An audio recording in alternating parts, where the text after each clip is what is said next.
¿Qué dirías si te contara que muchas de las cosas que hoy sacuden a México se pusieron en marcha hace más de 30 años, dentro de una oficina presidencial en Los Pinos?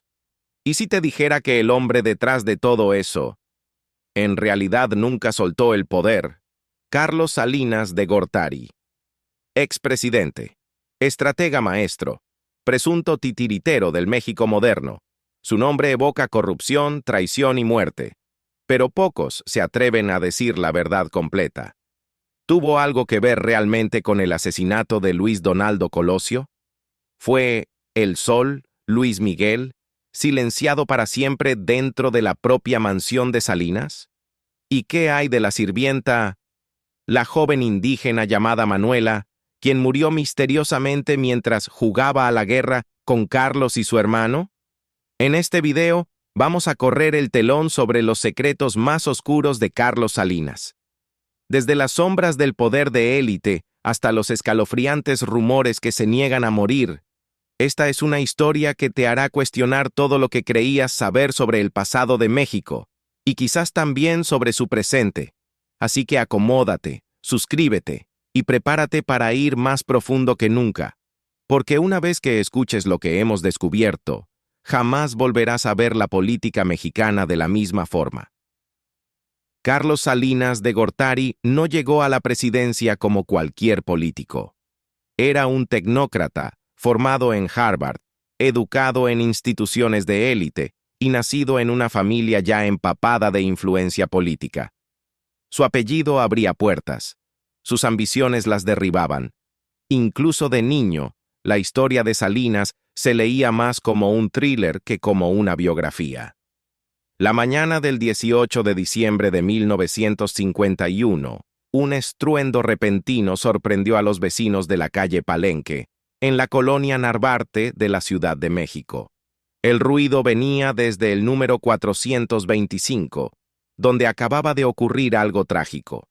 Dentro de la casa, 3 niños pequeños, Carlos Salinas, 4 años, su hermano Raúl, 5 años, y su amigo de 8 años, Gustavo Rodolfo Zapata, jugaban a la guerra. Pero lo que comenzó como un juego inocente se convirtió en una pesadilla. Un rifle calibre .22 se disparó, y una niña indígena de 12 años, Manuela, empleada doméstica de la familia, recibió un balazo en el rostro. Atónitos, pero sin entender del todo la gravedad de lo ocurrido, los niños le dijeron con orgullo a la otra sirvienta, María Torres Garrido: «¡Ya matamos a Manuela!».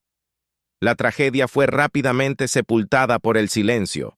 Oficialmente se calificó como un accidente, pero con el tiempo se convirtió en un susurro incómodo.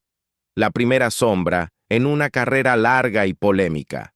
Años después, aquel hombre que se presentaba con humildad: «Hola, me llamo Carlos Salinas y me dedico a la investigación y reflexión sobre temas históricos». Estaría en el centro de una de las elecciones más disputadas de México. En 1988, mientras se contaban los votos, el sistema se cayó. Manuel Bartlett, entonces responsable del proceso electoral, alegó una falla técnica, pero millones sospecharon fraude. Muchos creían que Cuauhtémoc Cárdenas iba ganando, hasta que los números, milagrosamente, se voltearon. Desde ese momento, Salinas dejó de ser solo otro jefe de Estado. Se convirtió en un símbolo del poder crudo y sin límites. A los pocos días de asumir el cargo, demostró su fuerza con un golpe espectacular. Ordenó la detención del líder petrolero Joaquín Laquina Hernández Galicia. Oficialmente acusado de asesinato y posesión ilegal de armas, fue neutralizado con rapidez. Un movimiento audaz y calculado, la forma más clara de decir, aquí mando yo. Lo que vino después fue un torbellino de reformas. Salinas privatizó industrias estatales, modificó leyes agrarias y firmó el Telcán, medidas que transformaron la economía del país, pero también acentuaron la desigualdad y la corrupción. Vendió Telmex y gran parte de la infraestructura nacional, sentando las bases de una nueva clase de multimillonarios, mientras el ciudadano promedio veía pocos beneficios. Detrás de los discursos pulidos y las transmisiones oficiales, los rumores oscuros corrían como pólvora, que había tenido un hijo con la actriz Adela Noriega, que su hermano Raúl lavaba dinero en cuentas suizas, que el crimen organizado estaba más cerca de la presidencia de lo que cualquiera se atrevía a admitir. Cada año, las historias se volvían más enredadas y más difíciles de ignorar. Dicen que todo escándalo político tiene una historia de amor en el fondo, y Carlos Salinas sabía cómo mezclar el romance con el poder. En el centro estaba Cecilia Ochelli, Chely, la mujer que lo había acompañado desde 1972. Se convirtió en la primera dama de México y madre de sus 3 hijos, apareciendo a su lado en actos oficiales. Pero al dejar Los Pinos, el matrimonio comenzó a desmoronarse. La luz pública se apagó, y con ella, también el vínculo entre ambos. En 1995, Carlos Salinas de Gortari se divorció oficialmente de Cecilia Ochelli, pero el fin de ese capítulo dio paso rápidamente a uno nuevo. Poco después, una nueva mujer entró en su vida. Ana Paula Gerard, una brillante y ambiciosa economista que se había desempeñado como secretaria del Gabinete Económico durante su presidencia. Sí, había trabajado junto a él en Los Pinos, cuando aún estaba casado. Públicamente, todo parecía pulido y controlado. México lo necesita, nuestros hijos lo merecen, decía Salinas en sus discursos. Pero a puerta cerrada, el verdadero drama apenas comenzaba.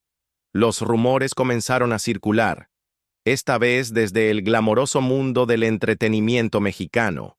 Susurros sobre un supuesto romance secreto entre Salinas y Adela Noriega, la reina de las telenovelas en los años 90. Ella había sido la protagonista junto a las estrellas más grandes de México, y de pronto, desapareció del ojo público sin explicación. Y entonces comenzó la verdadera especulación. Algunos afirmaban que Adela había tenido un hijo del propio presidente, que la habían enviado al extranjero, oculta, y que le habían pagado una fortuna para guardar silencio. La actriz siempre lo negó, por supuesto. Pero en México, la negación solo aviva el fuego. Cuanto más se dice que algo no pasó, más gente cree que sí pasó. Me gusta la fiesta, sí, pero me gusta más la bohemia, dijo alguna vez Adela en una entrevista, añadiendo un tono misterioso a su ya esquiva imagen. Pero si eso suena como el clímax de una telenovela política, hay más. Entra Luis Miguel, el Sol de México, la voz de una generación, un galán con un ego tan grande como su base de fans. Según un rumor de larga data, tuvo un romance apasionado y breve con Cecilia Salinas, la hija mayor del presidente, y al parecer, a su padre no le gustó nada. ¿Fue por la reputación del cantante? ¿Por la imagen pública? ¿O fue algo más profundo, quizás incluso celos? Algunos señalaron a Adela, otros dijeron que era solo otro episodio en la obsesión de Salinas por el control, porque cuando estás en la cima del poder, hasta el amor se convierte en un arma política. Y entonces surgieron los susurros sobre una noche en Los Pinos, una de esas fiestas privadas a las que solo asistía el círculo más exclusivo. De esas noches donde corría el champán, hervían los secretos, y el silencio valía oro. Esa noche, Luis Miguel estuvo entre los invitados. Se dice que fue invitado por la propia Cecilia. Pero la noche no terminó con una serenata. Según el periodista Jorge Carvajal, lo que ocurrió después fue más cercano a un thriller criminal que a una historia de amor. Luis Miguel, dicen, comenzó a sentirse mal de repente. Se llevó las manos al pecho, se desplomó y el caos estalló. Se ordenó a los invitados que se fueran, sin explicaciones, sin respuestas. Luego, un médico, nunca identificado oficialmente, presuntamente confirmó lo impensable. El sol se había apagado. Entonces, ¿cómo es posible que nadie se diera cuenta que al día siguiente Luis Miguel apareciera en portadas de revistas, actuando en escenarios, saliendo con modelos y sonriendo mientras firmaba autógrafos? Bueno, ahí es donde la historia toma un giro verdaderamente macabro. Según una teoría persistente y escalofriante, El verdadero Luis Miguel no salió de Los Pinos esa noche. En cambio, su cuerpo habría sido enterrado bajo el enorme asta bandera del jardín de la residencia, y desde ese momento, alguien más ocupó su lugar, no metafóricamente, literalmente, un doble profesional, entrenado para imitar su voz, sus gestos, incluso su sensualidad en el escenario. Este impostor, dicen, fue quien lanzó Romance, revivió la marca de El Sol y volvió a conquistar al mundo. Pero para muchos fans leales, siempre hubo algo extraño. Y entonces llegó el año 2019. La vidente Siret Tavares sorprendió a la audiencia en televisión nacional al declarar que Luis Miguel, de hecho, había muerto años atrás, y que su muerte había sido encubierta por órdenes de un hombre poderoso que desaprobaba su romance con cierta joven intocable. Sus palabras: veo que ya lleva mucho tiempo muerto. Para el año 2000, las cartas ya lo marcaban como desaparecido. ¿Coincidencia? ¿O estaba señalando directamente a Carlos Salinas de Gortari? Para quienes creen en la teoría, hay pistas por todas partes: fotos, videos, presentaciones.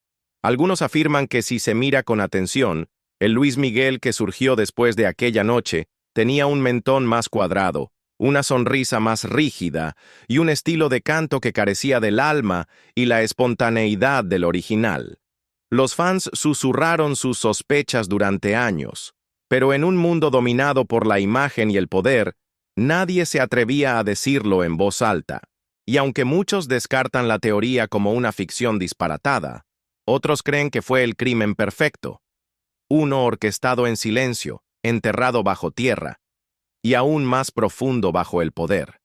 Pero esa es solo una parte de la enredada telaraña de la familia Salinas, porque si Carlos tenía el poder, su hermano Raúl Salinas era quien se movía en las sombras, traficando con dinero, secretos y operaciones demasiado sucias como para dejar rastro en papel. Raúl se ganó el apodo de El Hermano Incómodo, y con razón. En 1995, apenas un año después de que Carlos dejara la presidencia, Raúl fue arrestado y acusado de ser el autor intelectual del asesinato de su propio cuñado, José Francisco Ruiz Massieu, secretario general del PRI, y esposo de su hermana, Adriana Salinas. La noticia cayó como un trueno. Raúl Salinas, hermano del expresidente Carlos Salinas, es acusado de orquestar un asesinato político. Al día siguiente, Carlos Salinas se encerró en una casa en San Bernabé, Monterrey, y declaró una huelga de hambre. Ya fuera un acto de solidaridad o puro teatro político, nadie lo sabe con certeza. Lo que sí se sabe es que la abandonó después de apenas 36 horas. Pero el daño ya estaba hecho. El apellido Salinas, antes sinónimo de modernización económica y dominio político, quedó vinculado para siempre a un legado oscuro: asesinato, traición, escándalo. Y justo cuando parecía que la saga Salinas no podía ponerse más siniestra, el año 2004 trajo otro golpe. Casi una década después del infame arresto de Raúl, otro hermano, Enrique Salinas de Gortari, conocido como El Olvidado, fue encontrado muerto dentro de un coche en Huixquilucan, Estado de México, sin heridas de bala, sin señales de lucha. Había sido asfixiado en silencio, como si alguien quisiera desaparecerlo, sin hacer escándalo. En ese momento, Enrique ya estaba siendo investigado por Interpol por presunto lavado de dinero.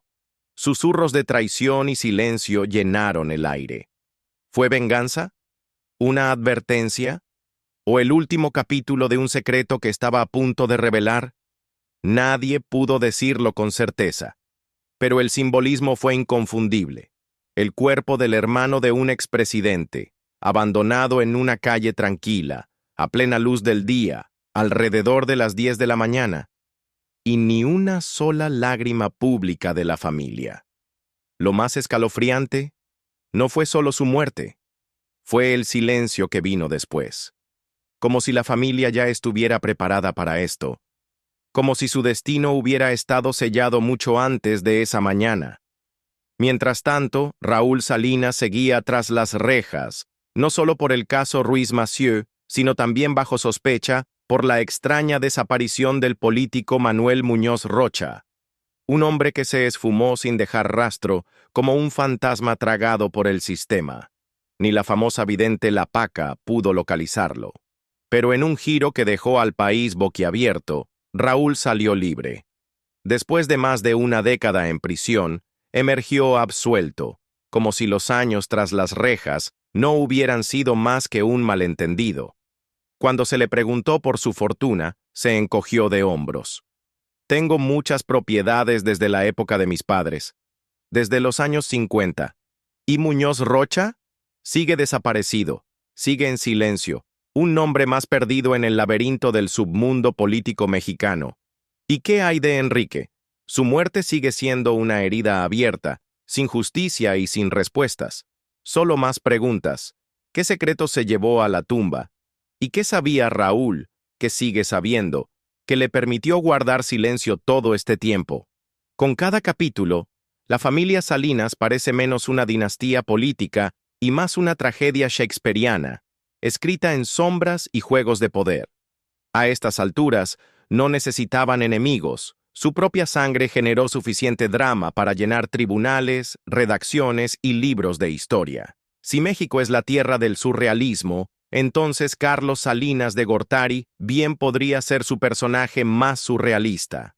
Siempre en el poder, siempre en el lujo, siempre preguntando, ¿por qué me describen así? ¿Sin pruebas?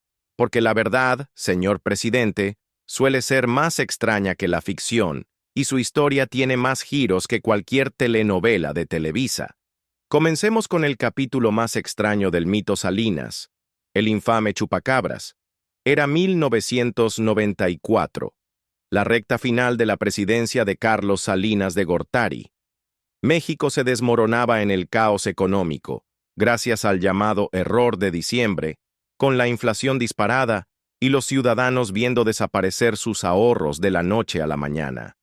Y justo entonces, en medio del pánico, una criatura extraña acaparó los titulares en todo el país.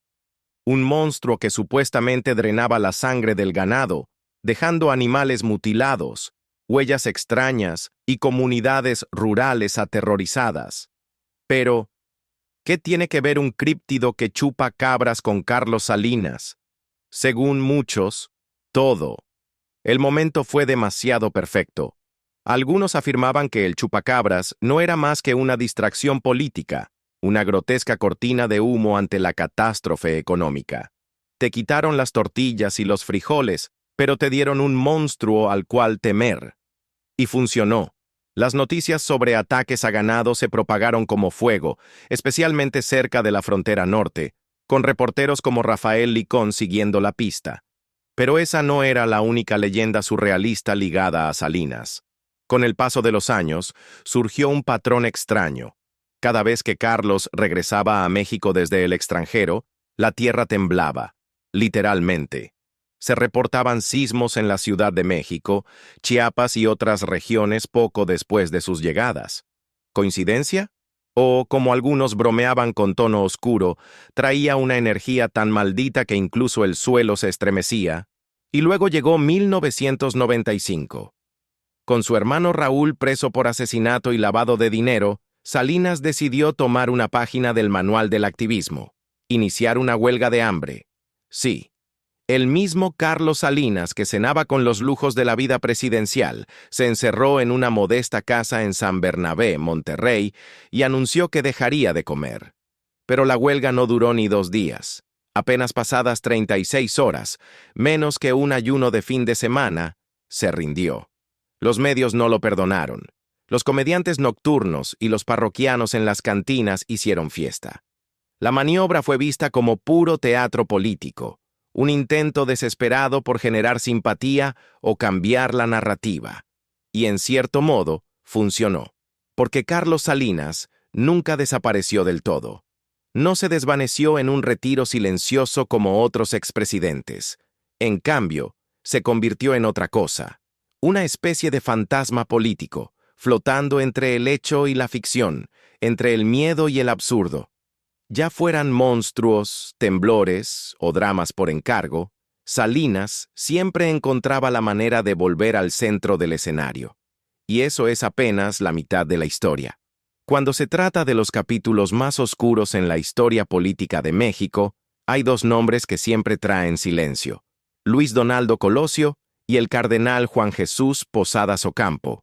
Y no es coincidencia que ambos hayan tenido un final violento durante el sexenio de Carlos Salinas de Gortari. ¿Fue casualidad? ¿Fue destino? ¿O simplemente el precio del poder? Comencemos con Colosio. Fue el 23 de marzo de 1994, en la humilde colonia Lomas Taurinas, en Tijuana. Colosio, el candidato presidencial del PRI, daba un discurso de campaña, sin vallas, sin seguridad real, solo un mar de gente y el caos a punto de estallar. Luego, dos disparos, pánico, sangre, gritos, y el país quedó congelado de incredulidad. Pero lo que más estremeció al público no fue el asesinato en sí, sino la frialdad de Salinas. No hubo un mensaje emotivo, ni señales de duelo, solo una declaración breve y robótica. El señor Luis Donaldo Colosio, candidato del Partido Revolucionario Institucional, ha fallecido. Las teorías no tardaron en surgir. Muchos decían que Colosio se había empezado a desviar del guión. Quería hablar de pobreza, desigualdad y cambio real, temas que lo volvían peligroso para el legado de Salinas. Se rumoraba que Colosio se había convertido en una amenaza no para la oposición, sino para el propio salinismo. Entonces, la pregunta que aún persiste: ¿Carlos Salinas de Gortari lo veía como un obstáculo? ¿Permitió o incluso ordenó el crimen? Cuando se le cuestiona, Salinas siempre repite con frialdad: Luis Donaldo Colosio era mi amigo cercano. Tuvimos una relación de 15 años. Pero las sospechas jamás se desvanecieron. ¿De verdad fue Mario Aburto un asesino solitario? ¿O fue solo un chivo expiatorio en un complot orquestado desde las alturas? Y luego está el otro asesinato, ocurrido casi exactamente un año antes. El 24 de mayo de 1993, el cardenal Posadas Ocampo fue acribillado con más de una docena de disparos en el aeropuerto de Guadalajara. Las autoridades afirmaron que fue una confusión trágica, un tiroteo entre cárteles rivales. Pero Posadas estaba desarmado, sentado en su auto, vestido con su sotana. ¿Fue realmente un caso de identidad equivocada?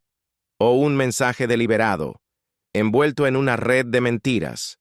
Se hablaba de complicidad del gobierno, de inteligencia ignorada, de grupos criminales protegidos por el Estado. Pero las respuestas oficiales fueron vagas, incompletas. La verdad quedó sepultada bajo confusión y archivos clasificados. Mientras tanto, Salinas salía ileso. Ni una grieta en su imagen pública, ni lágrimas, ni juicio. Solo entrevistas bien manejadas y la misma frase desdeñosa: eso es ficción política. Pero en las calles, en los camiones, en las barberías y en las cantinas, una frase resonaba más fuerte que cualquier desmentido: detrás de Colosio está Salinas. ¿Verdad? ¿Paranoia? Tal vez ambas. Pero algo es innegable. Desde esos asesinatos, el fantasma de Colosio y del cardenal Posadas nunca ha dejado de perseguir al expresidente, y quizás nunca lo hará. Y sin embargo, la lista no termina ahí. Mientras la mitad de México seguía en shock por el asesinato de Colosio, la muerte del cardenal Posadas, los terremotos misteriosos e incluso la histeria colectiva por el chupacabras, Carlos Salinas de Gortari ya se movía hacia otra jugada: forjar una nueva visión del capitalismo mexicano a su imagen y semejanza. Si había algo que Salinas sabía hacer bien, era jugar ajedrez económico, donde cada movimiento no era solo estrategia, era poder, y cada pieza que movía parecía estar hecha de oro puro. Se convirtió en el rostro del TLCAN, el Tratado de Libre Comercio de América del Norte, un acuerdo histórico que redefinió el mapa económico entre México, Estados Unidos y Canadá. Para muchos, Se vendió como el boleto de México hacia las grandes ligas, una promesa de progreso, prosperidad y respeto internacional. Pero detrás del telón de la modernización y los mercados libres se desarrollaba una historia muy distinta. Fue entonces cuando comenzó la gran subasta nacional. Entre 1990 y 1992, México empezó a vender sus posesiones más valiosas. Bancos, autopistas, canales de televisión, incluso Telmex, el monopolio estatal de telefonía que llegaba a todos los hogares mexicanos, fueron privatizados a velocidad relámpago. ¿El gran ganador del trato de Telmex? Un empresario relativamente desconocido en ese entonces, Carlos Slim. Esa venta lo catapultó a una riqueza inimaginable, primero como el hombre más rico de México, luego del mundo. Y desde hace tiempo se rumorea que no fue solo suerte ni timing, fue amistad, fue favoritismo.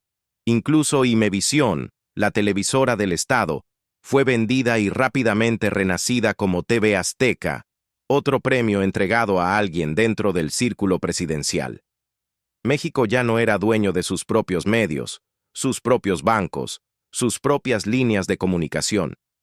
Todo tenía un nuevo dueño, y todos tenían algo en común: cercanía con Salinas. Entonces, ¿qué pasó con los miles de millones recaudados por esas ventas? Oficialmente, el gobierno dijo que el dinero se destinó a reducir la deuda interna. Pero en las calles, los ciudadanos comunes veían cómo emergía una nueva clase de mexicanos ultrarricos. En 1991, solo 2 mexicanos aparecían en la lista Forbes. Al final del sexenio de Salinas, ya eran 24. Fue entonces cuando comenzó a circular el término mafia del poder. Un círculo élite, impenetrable, que controlaba no solo el dinero, sino también los medios, la política, los contratos y los recursos públicos. Y en la cima de esa pirámide se encontraba el mismo hombre, Carlos Salinas de Gortari, un presidente acusado de vender el futuro de México, pero solo a sus aliados más cercanos. Pero cuando dejó la presidencia, en 1994, muchos creyeron que en realidad nunca se fue. Solo cambió de disfraz. Ya no era el hombre detrás del podio, pero seguía siendo quien movía los hilos. Los críticos que lo desafiaban, silenciados. Periodistas perdían sus empleos. Una línea directa desde Los Pinos dictaba lo que se podía y no se podía decir en los medios. Salinas permanecía en las sombras, temido, intocable, invisible. Luego llegó 1995. Su hermano, Raúl Salinas de Gortari, fue encarcelado por enriquecimiento ilícito y presuntos vínculos con grandes escándalos de corrupción. Y así, Carlos desapareció, reapareciendo en Dublín, Irlanda, lejos de las llamas de la justicia mexicana. Un exilio silencioso, cuidadosamente elegido, sin tratado de extradición, sin cámaras, sin tribunal. Pero incluso desde lejos, los susurros no cesaron, porque en México muchos creen que Salinas nunca dejó de gobernar, como un fantasma en el sistema, como un espectro en los controles, no en el cargo, pero sí en el poder. Mientras tanto, en México se escribía un nuevo capítulo, uno marcado por una traición inesperada. Ernesto Zedillo, elegido a dedo por Carlos Salinas de Gortari como su sucesor, resultó ser todo menos leal. Lo que siguió fue un drama político digno del horario estelar. El maestro y el aprendiz, enfrascados en una lucha que reconfiguró el país. Todo comenzó con lo que más tarde se conocería como el error de diciembre. Apenas unos días después de que Zedillo asumiera la presidencia en 1994, la economía mexicana colapsó. El peso se desplomó, las tasas de interés se dispararon y millones de familias vieron desaparecer sus ahorros de la noche a la mañana. En Wall Street, lo llamaron el efecto tequila. Dentro de México, muchos creían que Salinas había dejado una bomba económica con temporizador, lista para explotar en cuanto saliera de Los Pinos. Pero la crisis fue solo el principio. Una década más tarde, en 2004, estalló otro escándalo, esta vez con Carlos Ahumada como protagonista, un empresario convertido en denunciante. En una serie de videos hoy infames, altos funcionarios aparecían recibiendo fajos de billetes con una naturalidad alarmante. El clip más famoso mostraba a René Bejarano, cercano colaborador de Andrés Manuel López Obrador, guardando dinero en su portafolio como si fueran tortillas. Pero ¿quién estaba detrás de la filtración? Ahumada señaló a dos nombres conocidos, Carlos Salinas y Diego Fernández de Ceballos. Afirmó que le pagaron 68 millones de pesos para orquestar un golpe político, apuntado directamente a destruir la creciente popularidad de AMLO. Fue una operación precisa, calculada, a sangre fría. Aunque ya no era presidente, las huellas de Salinas parecían estar en todas partes. Aparecía en negociaciones migratorias, acuerdos mediáticos, diplomacia con Cuba y un sinfín de susurros entre bastidores. No estaba en escena, pero todos sentían su presencia. Como un jefe mafioso que no necesita el foco, solo una señal. Se le veía con frecuencia en eventos privados y reuniones secretas, especialmente en su legendario rancho El Encino, en Agualeguas, Nuevo León. Los lugareños susurraban sobre ese lugar, una finca aislada donde se cerraban tratos entre cortes de carne asada y whisky añejo, lejos de micrófonos y cámaras. Con Salinas nada ocurría por accidente. Pasaron los años. Presidentes iban y venían. Escándalos estallaban y luego se desvanecían. Pero Carlos Salinas de Gortari nunca desapareció del todo. Aunque dejó oficialmente la presidencia en 1994, su nombre resonaba en cada sexenio, en cada crisis financiera, en cada teoría de conspiración. «Estamos bajando salarios para vender productos baratos a EEUU», citaban sus críticos, cuando lo que queríamos eran mejores empleos con mejores sueldos. Fuera de contexto o no, la frase quedó grabada, porque Salinas se convirtió en símbolo de algo mayor. Un sistema, una estructura, un estado en las sombras.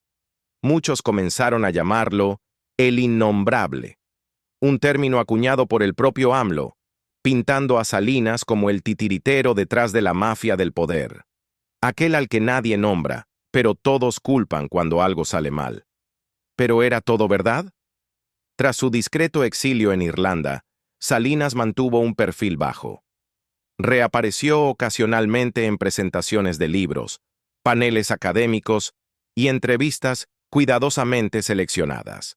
Publicó títulos como Democracia Republicana, Aliados y Adversarios, y Muros, Puentes y Litorales, todos diseñados para proyectar una imagen de intelectualidad, moderación y control.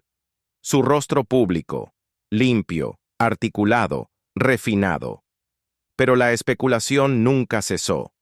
Los rumores aseguraban que aún daba órdenes a funcionarios electos, que tenía operadores en todos los partidos y que algunos contratos millonarios del gobierno aún requerían su bendición.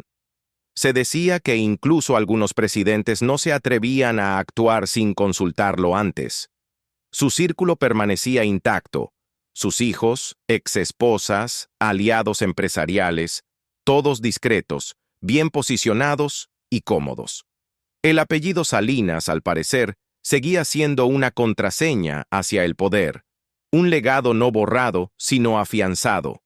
Hoy, a los 77 años, Carlos Salinas tal vez ya no acapare portadas, pero su sombra todavía se cierne sobre el paisaje político de México. A través de susurros, alianzas y silencios, su influencia perdura. Porque el verdadero poder, dicen, es invisible. No se ve, se siente, y nadie entendió eso mejor que él. ¿Qué opinas tú? ¿Carlos Salinas sigue moviendo los hilos desde las sombras, o México ya superó su legado? Déjanos tu comentario aquí abajo.